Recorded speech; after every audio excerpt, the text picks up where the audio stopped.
Dear students, now in this lecture we are going to discuss research design, which is considered to be one of the difficult topics in research methodology course by students of sociology, especially those without technical background. Now, I have prepared this lecture in such a way that I should be able to communicate the basic ideas behind research design to students of all backgrounds.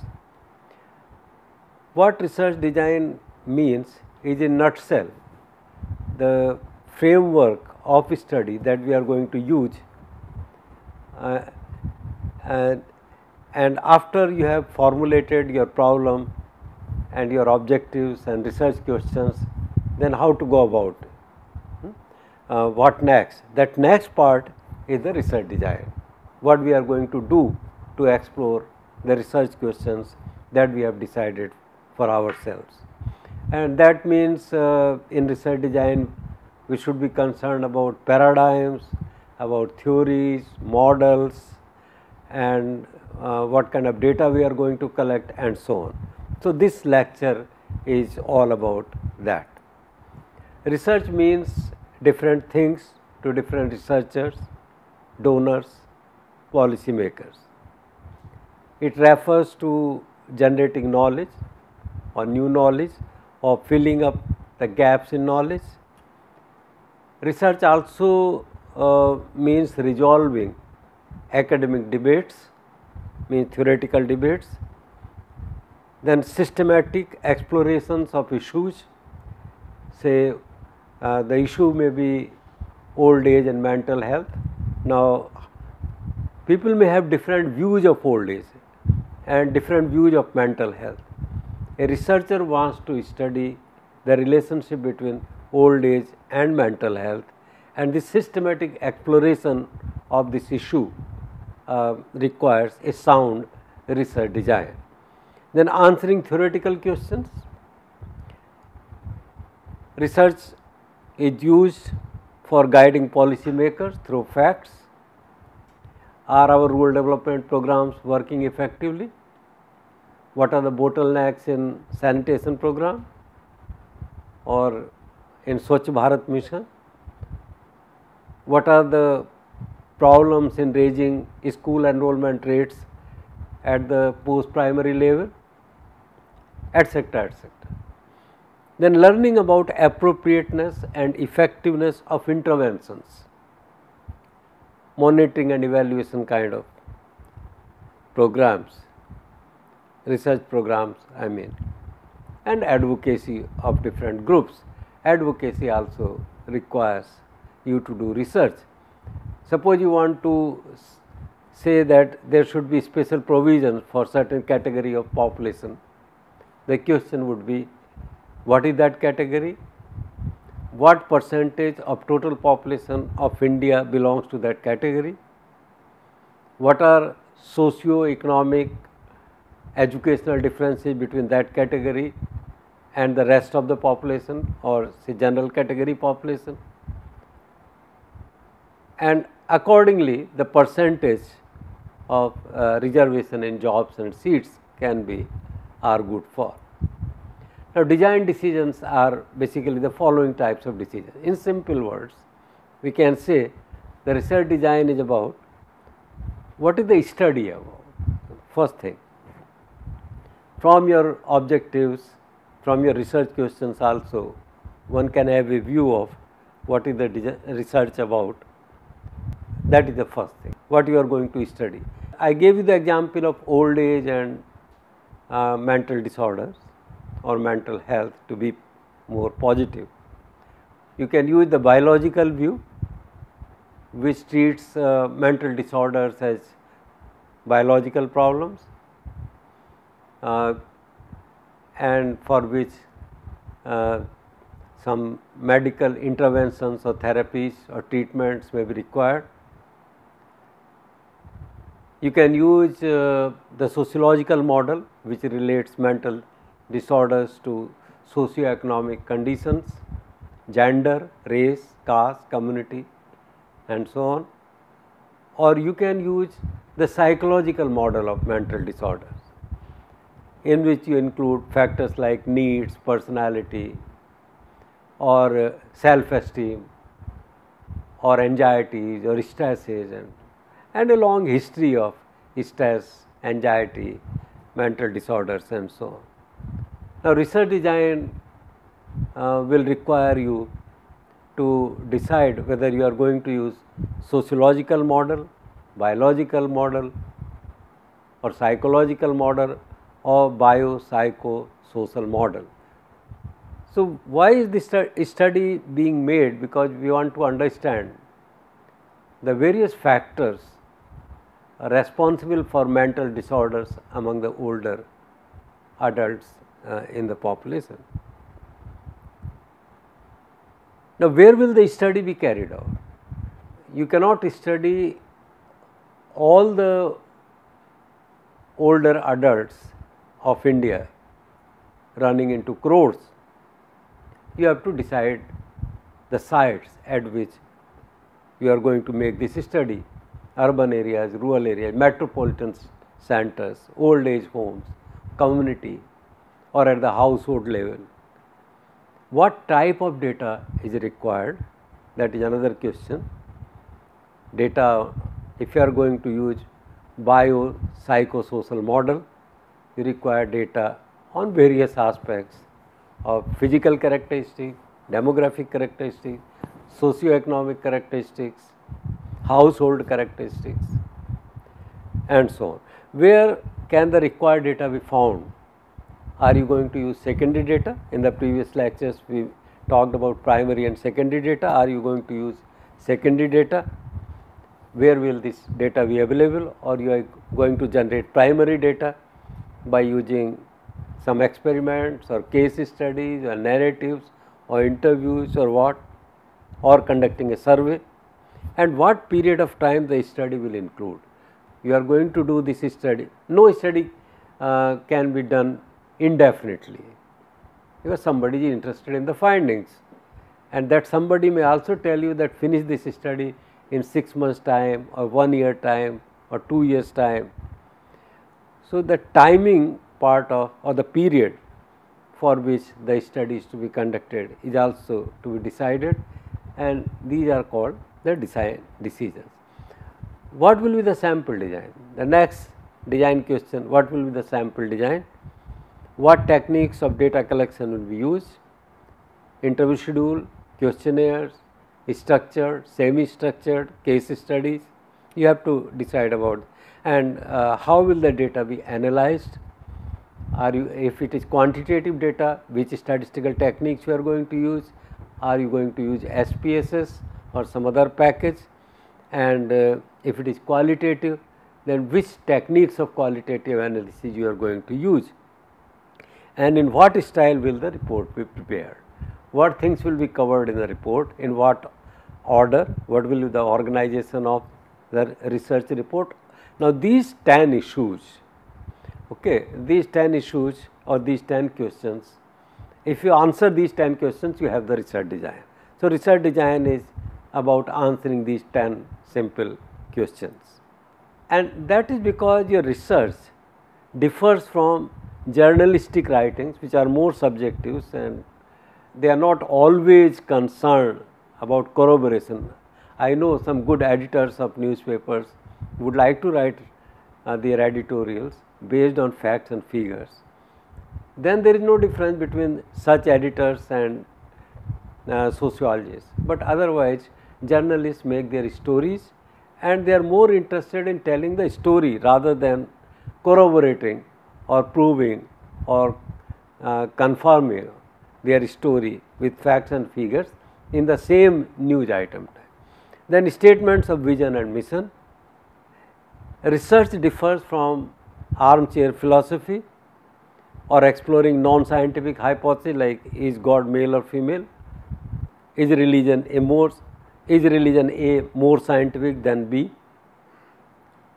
These are nonsensical questions looked at from empirical, sociological or post-positivistic perspective. Even from other perspectives in sociology, they are nonsensical cues. They can never be answered based on empirical data. Then research differs from unplanned findings or serendipity like law of gravitation, and differs from taken for granted ideas. So, research differs from these things, and it is a systematic, organized community effort to arrive at answers to scientific questions or hypotheses which can be falsified or corroborated on the basis of empirical data. Thus, to prepare research design is to do the following: identify research problem or hypothesis, review relevant theories, review context of research, means problem domains and target population, and in the context what kind of data would you expect to be useful to support or refute each hypothesis. What methods, kinds of data collection and kinds of analysis should you use to evaluate the hypothesis, and how to select the sample, how to collect the relevant data, do the data conform to your expectations, how much confident you are in the inferences, and new approaches. Are you going to use some new approaches to evaluate the same hypothesis? So, you may have new hypothesis or new ways of evaluating the old hypothesis. Both types of things are done in research. Before I elaborate research design further, let me warn you of certain weaknesses of research designs which students often decide for themselves, or they bring to us. So, this is the first draft of our research design, give us your comments. Now, the weaknesses include failing to specify the research problem in sufficient detail, collecting the wrong kind of data. One obvious example of wrong kind of data would be that in studying the connection between old age and mental health, you collect data on some not so relevant aspects of mental health, but ignore questions on stresses, anxieties, and falling cognitive capabilities. Then selecting the wrong scales. Wrong scales are selected because you are impressed by some skill developed in some context in some country, without realizing that scales have to be developed in cultural context.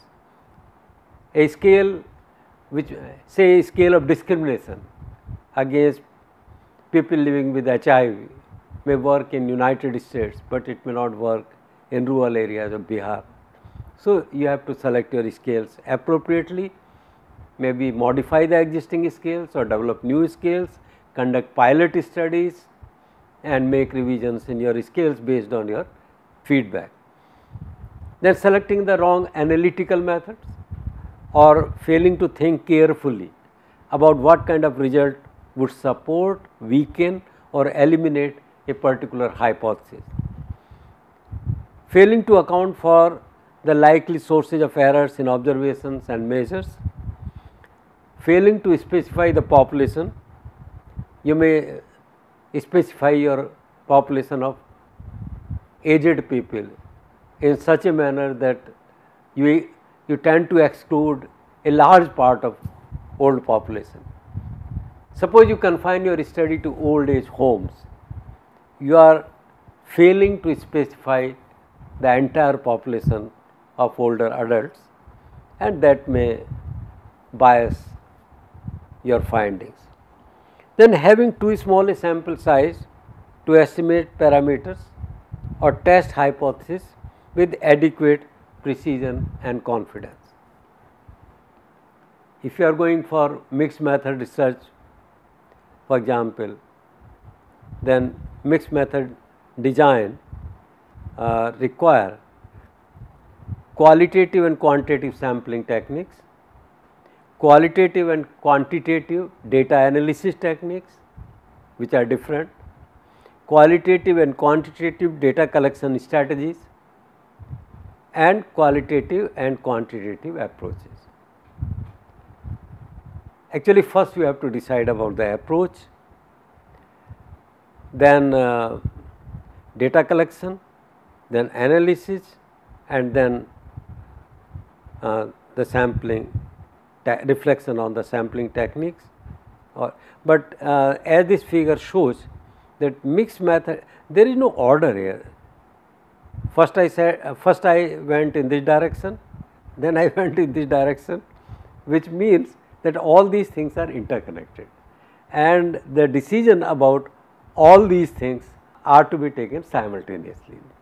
We have to look for appropriate models, approaches, theories, data collection strategies, sampling. So, you can come from here to here, data collection strategies, say survey. In survey, you can use stratified sampling or say respondent driven sample or snowball sample. For qualitative research, you may use theoretical sampling. Then think of sampling techniques, and then analysis. Analysis may sometime reflect on whether you have used the qualitative and quantitative approaches appropriately. In research, everything is interconnected, and research is a process. It does not end at the conclusion of your research. Other people will take up other questions drawing from your research, and then this goes on. So, and in research, actually, when you at the stage of design, at least everything is interconnected with everything else. Do you require indirect measures? Sometimes you may require indirect measures because questions are too sensitive, and there are very special techniques for dealing with sensitive, personal, confidential things, and you may require proxies, you may require certain specific sampling techniques, data collection techniques. For example, if you want to observe the number of people who lived in a prehistoric village, you may have to make do with measuring something like floor area indicator, this is, which you think is correlated with the number of inhabitants. Some archaeologists would call this operationalizing your hypothesis test.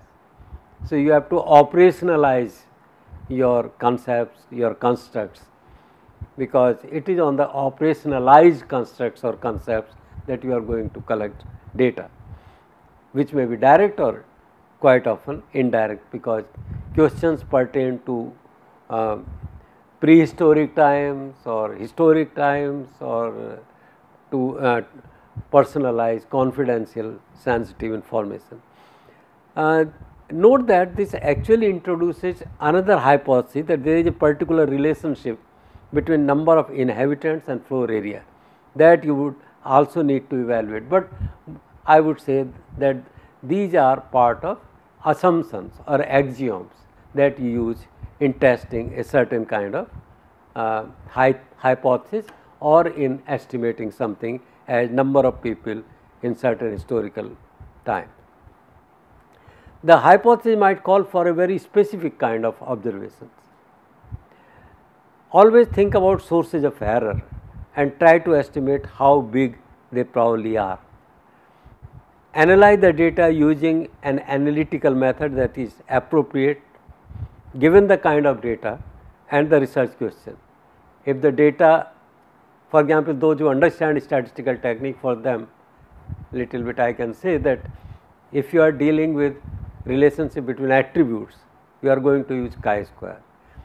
If your dependent and independent variables are numeric and independent variables are uncorrelated, then you are going to use regression technique.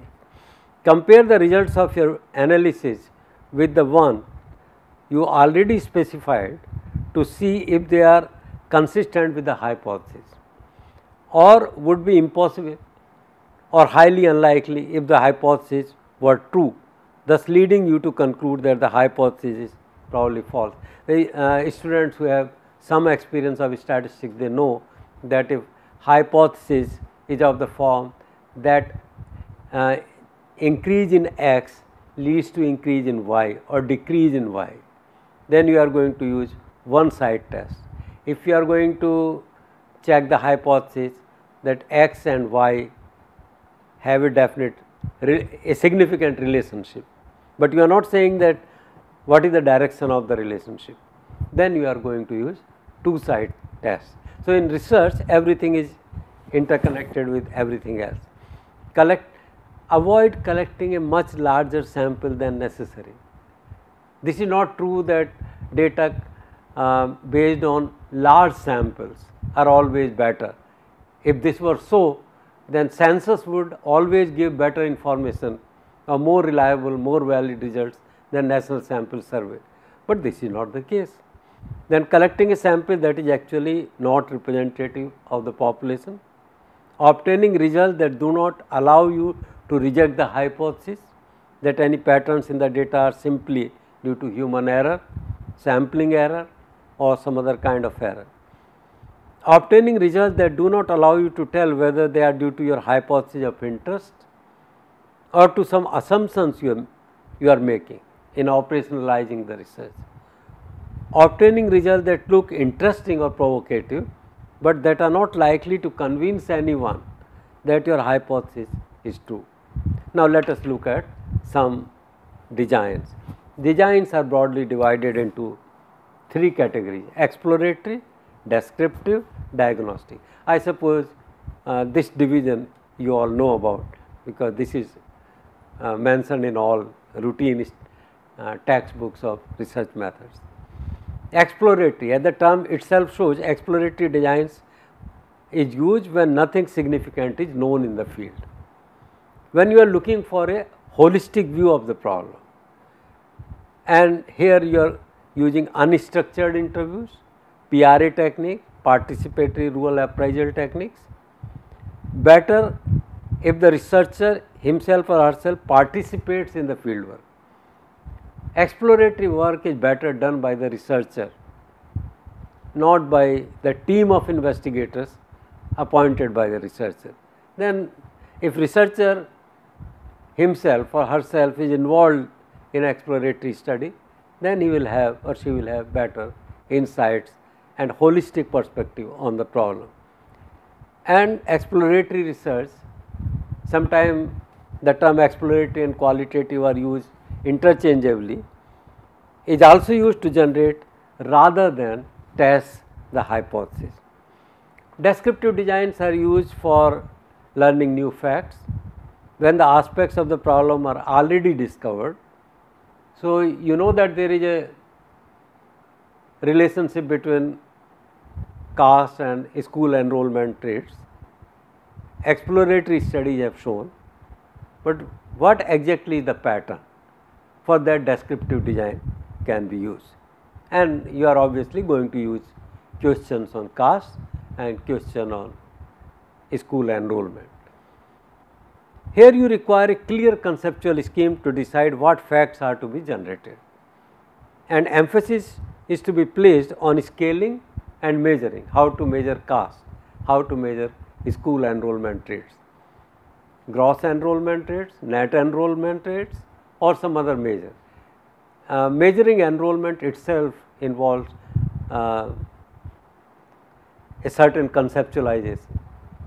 When you do research on school enrollments, you will find that there are many difficulties which you are going to face conceptually in defining what enrollment means, and then assumptions to be stated clearly. Diagnostic designs are scientific, they involve test of hypothesis, and they have to be developed with utmost care.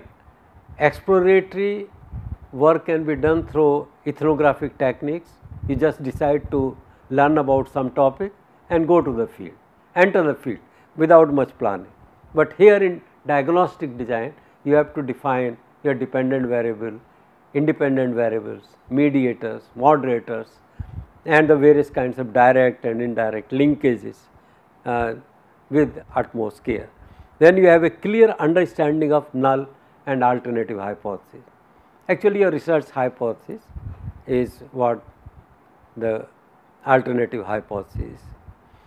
Experimental designs are further divided into three categories: true experimental, non-experimental, quotient.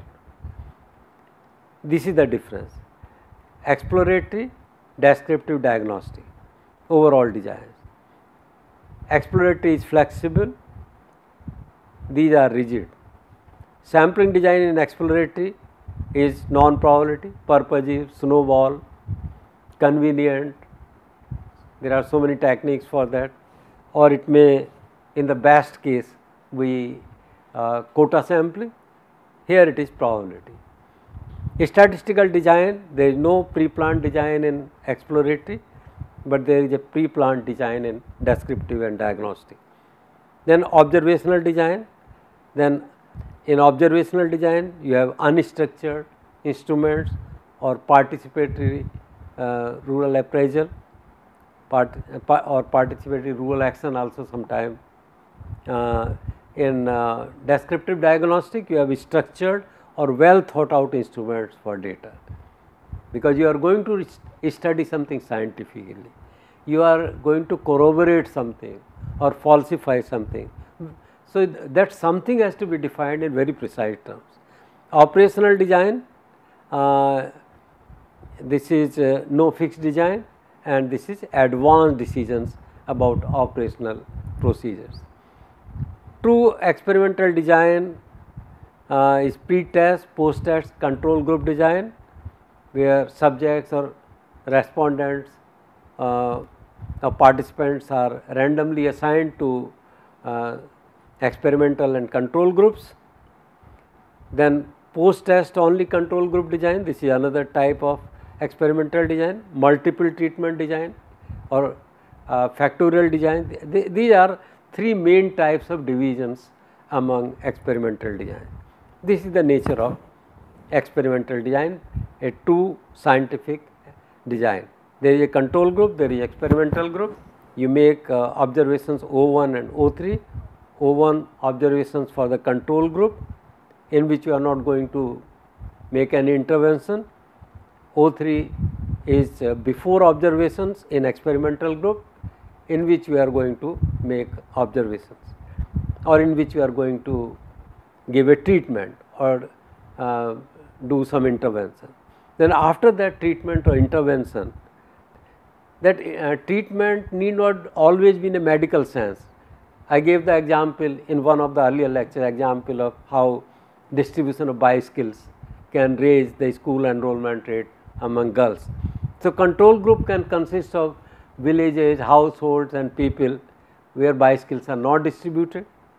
Experimental group consists of those villages, households, people among which bicycles are distributed.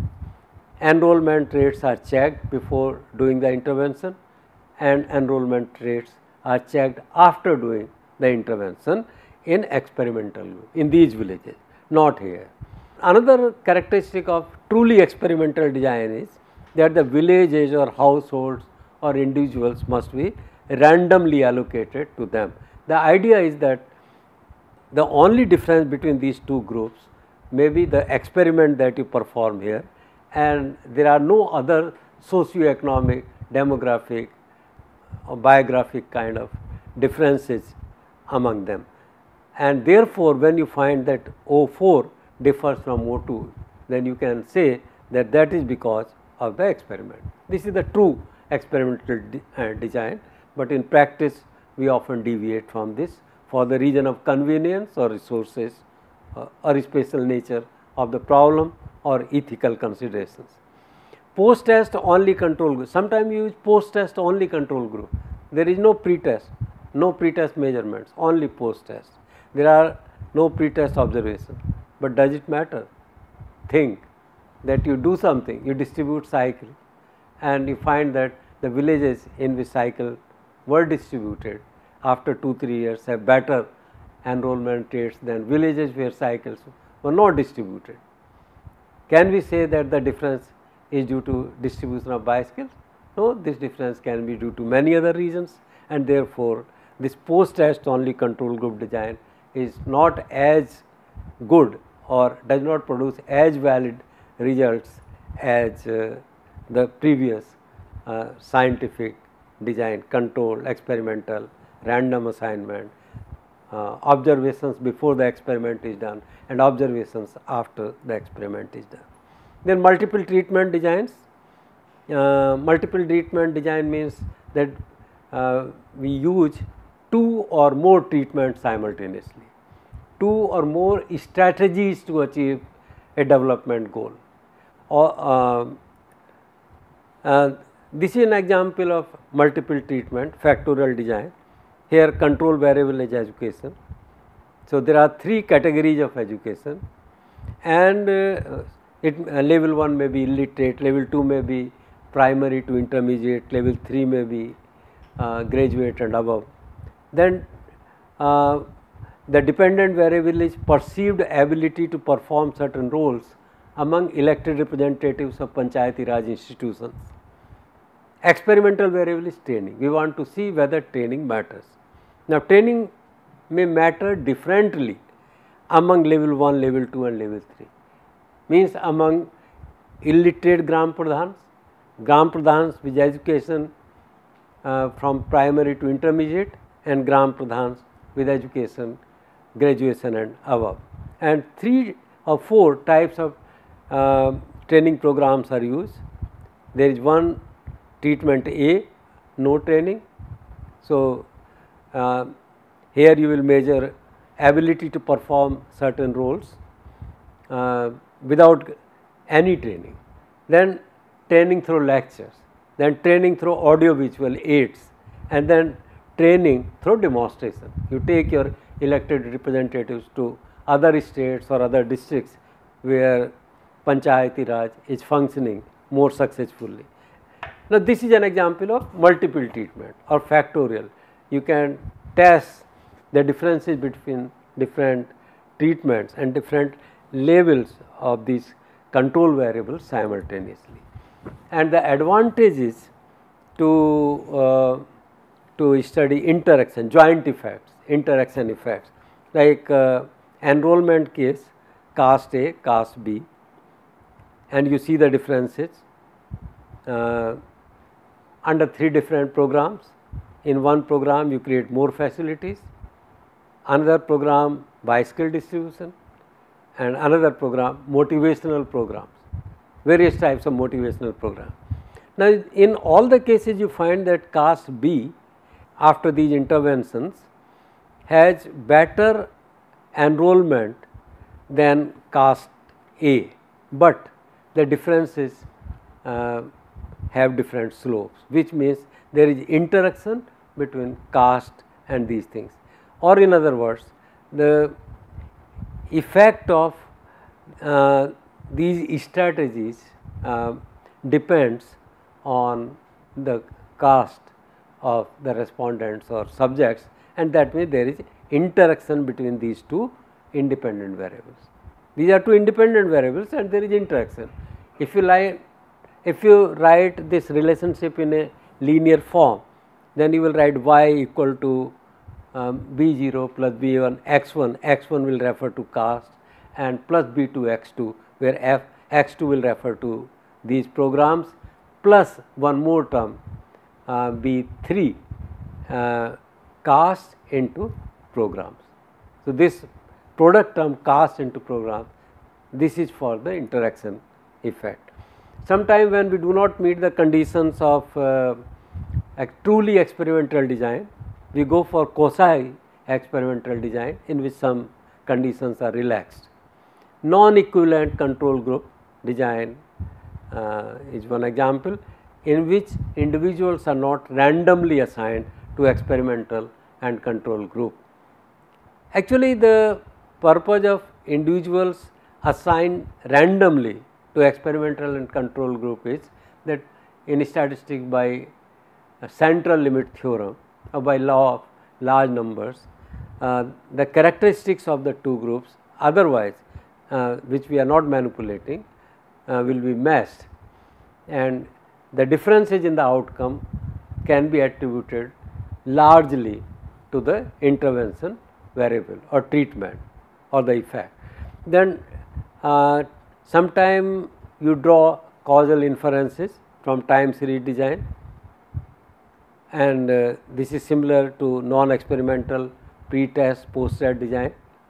Then separate sample pre-test post-test design, these quite often we use them also for the reason of convenience, and they come under COSI experimental. Sometimes you say you are using non-experimental design. What does that mean? This means post-test only design, post-traumatic stress. You are studying in a psychologist using qualitative approach may like to study post-traumatic stress after earthquakes or floods or famine or fire or epidemics, smallpox or plague or something like that.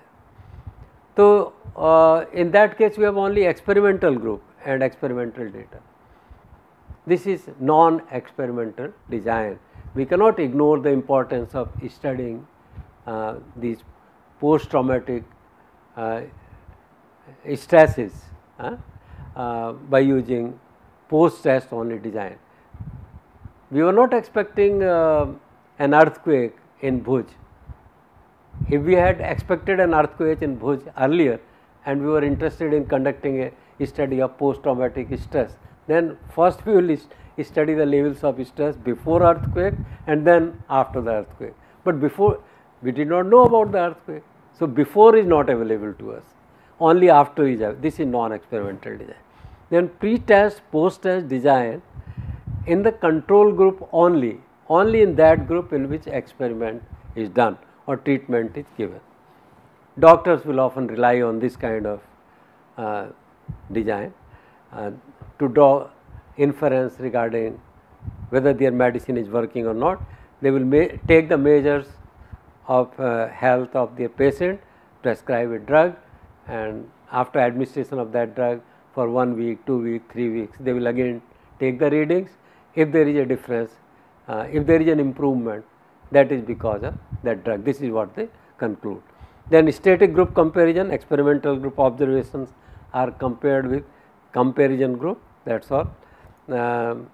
You can depend on multivariate statistical analysis sometime when you cannot have a scientific design in which like possibility of randomization and matching and time series data, baseline survey are missing. So, you depend on multivariate. In multivariate you define a dependent, independent, mediators, moderators, and use appropriate path analysis or structural equation model to draw inferences. This takes us to the issue of causal analysis in non-experimental research. Blalock has written a very important book on this. Now, let me also talk a little bit about qualitative research paradigm. In qualitative research, we have to deal with issues of paradigm. So, you decide to use positivist paradigm, post-positivist paradigm, or some other paradigm, Max Weber's Verstehen or understanding paradigm, subjective meanings, and you can also use the postmodern or post-structuralist or post-colonial paradigm. This is paradigm, the basic framework in which the basic way of thinking on some problem, your sort of your model. So, that can be positivist, that there is a realist ontology and there is scientific epistemology, or you can use Verstehen or subjective meanings of Max Weber. Max Weber said that the role of sociology is to discover second order constructs in terms of which people's constructs, which they use in engaging in action in daily life, can be understood. So, people's constructs, ideas, ideal types sort of, which are in people's mind, are first order constructs. Sociologists' concepts or constructs are second order, and in terms of these second order constructs, sociologists are trying to make a theory. Theory of what? Theory of first order constructs or subjective meanings that people themselves attach to their action. Or you can use postmodern or post-structuralist theory, linguistic term, there is no theory at all. There cannot be a universal or grand theory according to postmodern framework. There cannot be a universal or grand theory or meta theory in terms of which everything, everywhere, at all times can be explained. In qualitative research, the second thing is theory. What theory you are going to use? There are several.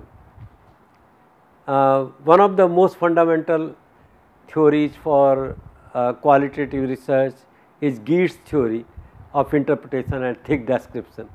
Earlier anthropologists used to use this phrase, thick description. What does thick description mean? According to Geertz, when we as ethnographers or as qualitative sociologists or anthropologists study something, what do we study? First of all, our study is about description of values, beliefs and actions of the people whom we study.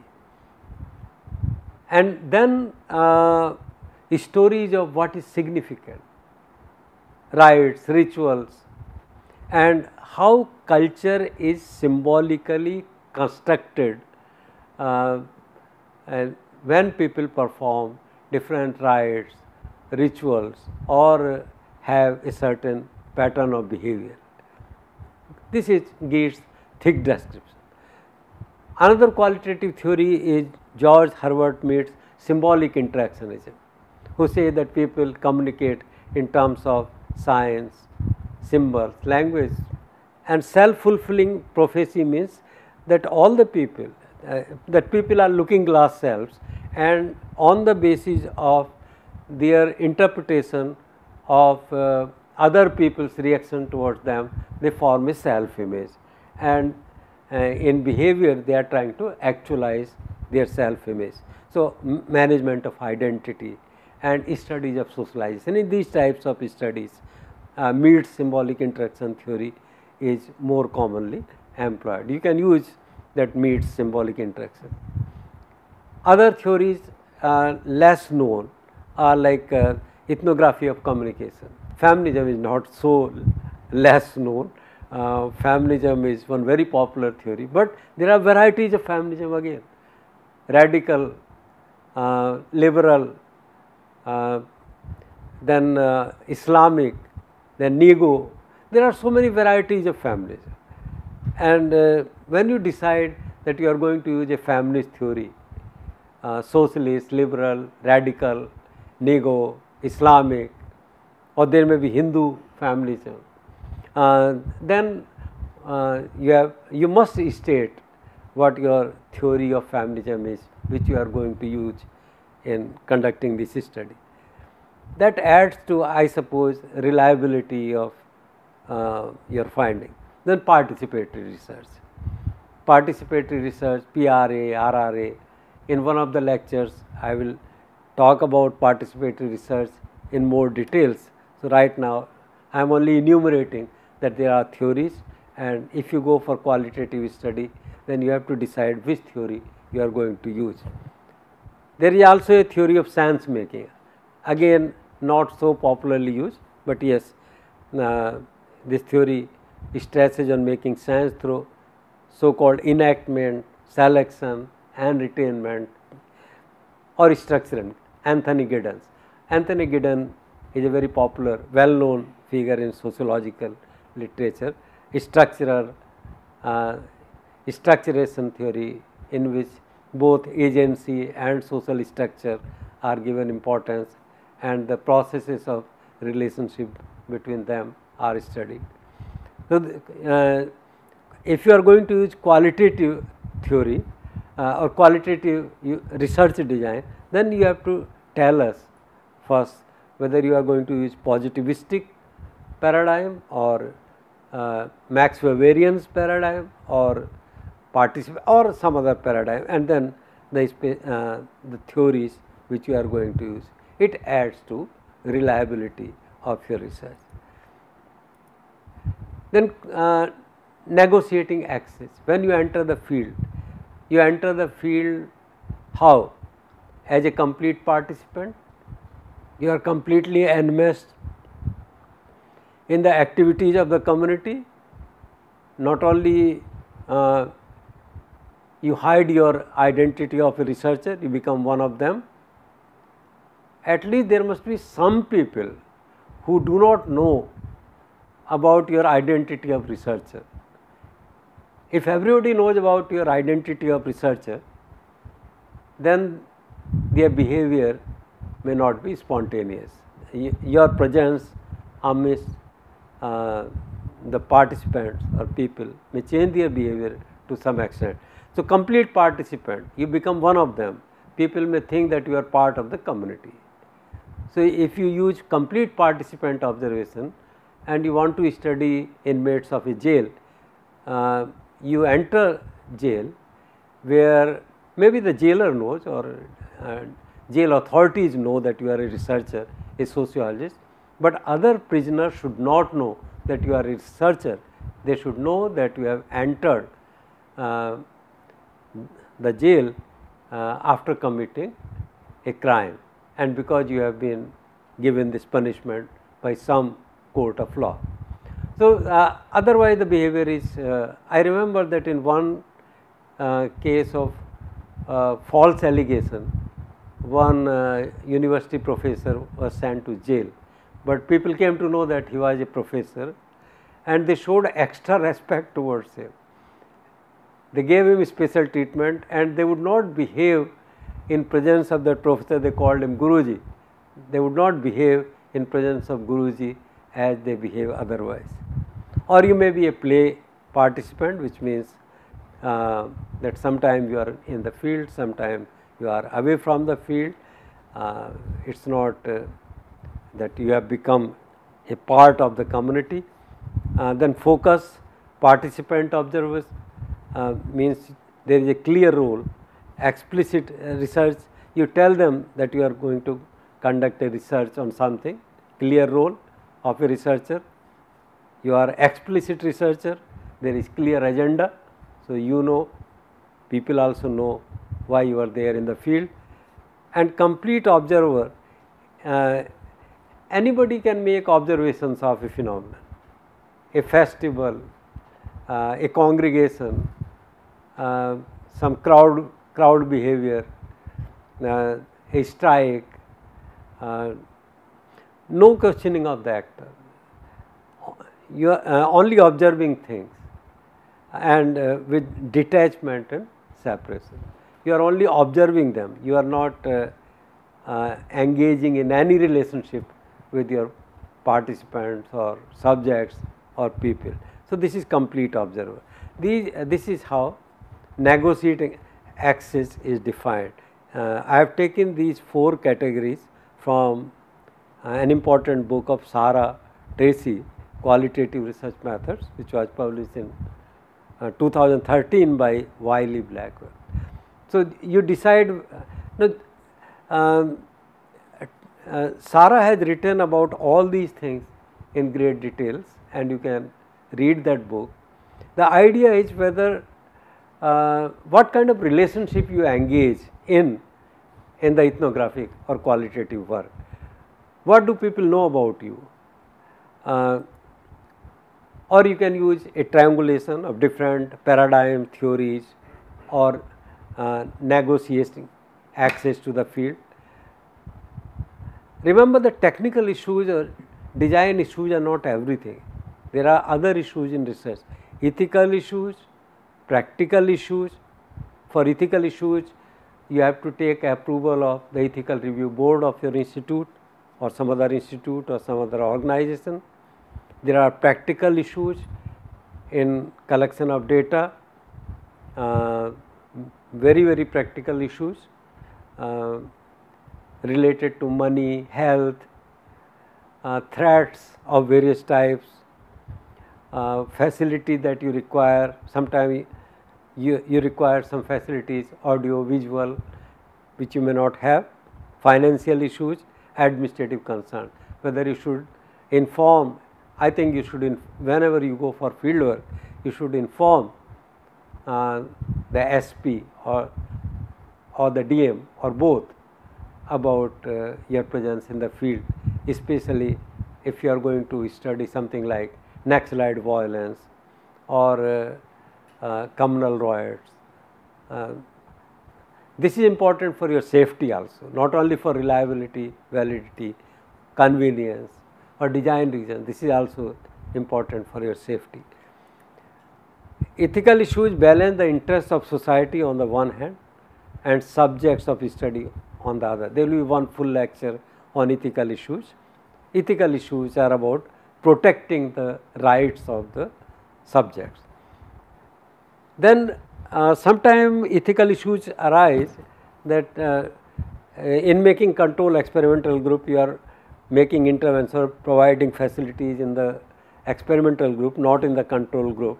But sometimes the facilities may be such that it is unethical or it is not possible to deny services to the control group.